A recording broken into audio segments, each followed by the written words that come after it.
So here is another method in which you can solve a system. So let's say you didn't quite want to work with the variables and instead you just want to work with the numbers. It's still possible. Now, what a matrix is, a matrix is basically just an array that can be organized with rows and columns. That's what basically a matrix is. So if you work with Excel, you actually have been working with matrices, because a matrix is basically you have all of these rows, so you have a whole set of numbers. I don't know, 7, 8, 1, 0, 0, 2. So you have a set of numbers, right? So these is all your rows. This is row 1, row 2, row 3. And then you have your columns, okay? So column 1, column 2, column 3. So it's a way that you can organize a whole bunch of different types of numbers. What we're going to try to do is we're going to set up this this system in a matrix, and not just any matrix. We're going to call it an augmented matrix. Augmented matrix. And how do you do that? Well, an augmented matrix is very simple. All we got to do is just put in the coefficients, which is the numbers right in front of the variable. So in this case, we're going to put in these numbers. So we're going to put in 1, -2, and 3 without the variables. Now, what am I going to do with the 7? Well, this 7 is on the other side. So what we're going to put in a couple dotted lines, and we're going to write the 7 there. This is what an augmented matrix is. You have all the numbers right in front of the variable to be on the left-hand side. Everything on the right-hand side is everything on the right of the equal sign. So for the other one, it will be 2, 1, 1, 4, because notice that there's a 1 in front of it. If there's nothing there, it's assumed to be a 1. And the last one's going to be -3, 2, -2, -10. Okay? Okay, so you have basically 3 rows and 4 columns. Okay? Now, what you want to do here is our goal. The goal to solve this type of problem is to have the following. So you want to have something that looks like that. You want to have a 0, star, star, star, another 0, another 0, star, star, which is basically what we've been doing all this time with the 3x3, except now we want this to be literal 0. Okay, that is our goal. So we are still going to be using 1 to 2, 1 to 3, and 2 to 3 to solve. Okay. All right, so first I will show you how to do it, and make sure that you know how to do this, because this will be on the exam. I will have a problem where you have to solve a problem like this with matrices. Okay, so let's start it off, because it is a little bit of a long process. Okay, so we're first going to start off with 1 - 2, 3, and then 7 here, then 2, 1, 1, and then a 4 here, then -3, 2, -2, and then -10. All right. So the first thing is we're going to use 1 and 2. Okay. So here we have 1. Oh, let me write it a little bit over here. Let me just erase this. So we're going to use 1 and 2. Equation 1 and equation 2. All right. So now we need to get rid of this 2. We want to make it into a 0. Okay, so we're going to multiply the top one by a -2. Okay, what is that going to give me? That's going to give me -2. The other one's going to be +4. Then it's going to be -6. And then it's going to be -14. So that is the first row. The second one is nothing's going to happen. 2, 1, 1, and then 4. Okay, so let's see what happens. This goes away, so now I got a 0, which is just what I wanted. 4 and 1 is going to give me a 5. -6 and 1 is going to give me a -5. This is going to give me a -10. So this thing is now going to be my new row 2. Notice it's the same exact process. We're not doing anything. All we just did is eliminated the variables. Okay? So let's make our new matrix. So the first one stays the same, 1, negative 2, 3 with a 7. Then the second row, 0, 5, negative 10. That's my new row 2. And then it's going to be negative 3, 2, negative 2, negative 10. Okay.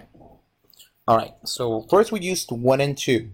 Now we're going to use 1 and 3 because we want to eliminate this thing. Remember, we want to go ahead and keep our eye on the price. We want to get rid of this and put this as a 0. Okay, so what should I do? So I'm going to multiply the first one by a 3. Okay, so what is that going to give me? This is going to give me a 3, then a negative 6, a 9, and then a 21. Okay, then I'm going to do the same thing over here, but I'm not going to do anything. Just negative 3, 2, negative 2, negative 10. So nothing happens to that one. So this goes away. We finally got our 0 that we wanted. Negative 6 plus 2 is going to give me negative 4. Okay, then 9 minus 2 is going to give me positive 7. And then this is going to give me an 11. So this is going to be my new row 3. Okay. All right, so what do I have? Now I have, we use a different color. So my new row 3 is going to be 0, negative 4, 7, and then 11. Okay, and my other ones are going to stay the same. 1, negative 2, 3, and 7, 0, 5, negative 5, negative 10. Okay, now all I got to do is use equation 2 and equation 3, or row 2 and row 3, to get rid of this one. Okay, because remember, we wanted to get a 0 for there too. Okay, so now what I'm going to do, I'm going to multiply this one by a positive 4, and then I multiply this one by a positive 5. So what I'm going to get 0, 20, negative 20, negative 40. And for this one, I'm going to get 0, negative 20, 35, and 55. All right. This one stays as a 0. This one goes to 0. Here, we end up with a 15, and here we end up with another 15. Okay. So this is going to be my new row 3. Okay, so now let me plug everything back in there. So this is going to be my new matrix. 1, negative 2, 3, 7. Then 0, 5, negative 10. My new row 3 is going to be what? My new row 3 is 0, 0, 15, 15. Okay. Now at this point, what you do is the following thing. Now you just write this as an equation, a system.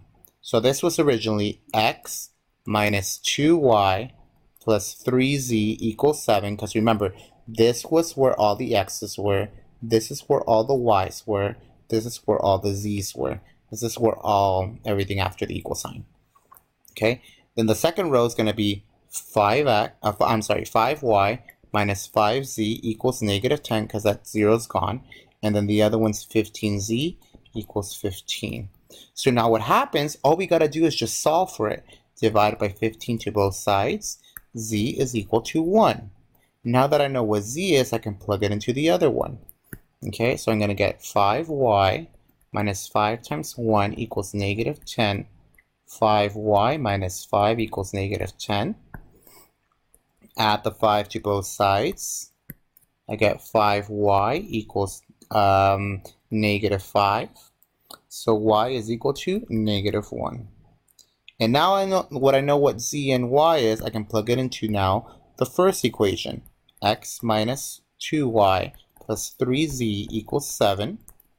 We get x minus 2 times negative 1 plus 3 times 1 equals 7. So x plus 2 plus 3 equals 7. X plus 5 equals 7. So x equals 2.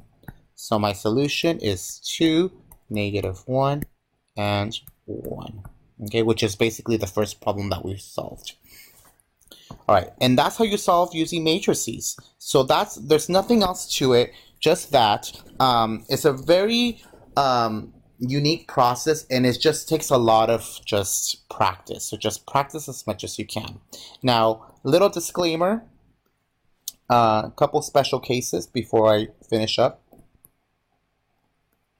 So you might encounter these cases, and there's two of them. So let's say you have an augmented matrix. Okay, so you augmented, everything was nice, you're doing well, and then you encounter a row of zeros. Well, a row of zeros, remember what 0 equals 0 means? That's infinitely many solutions. So this one will be infinitely many solutions. Okay, so that's what a row of zeros means. Now, that's case number 1. Now you can also get case number 2, where everything is going well. Okay, you're too busy doing Gaussian elimination. That's what this is called, using matrices. And then you encounter a row of zeros, but then a number. So here, this thing right here is a number that's not 0. It's not 0. Non-zero number, something else, like a 3 or a 4 or a -10. So what happens here, this is no solution, because this is a contradiction, because 0 equals that number. So here is no solution. So these are the two different types of special cases that may occur. Sometimes it may occur, sometimes it may not, but just be aware that this does happen on occasions.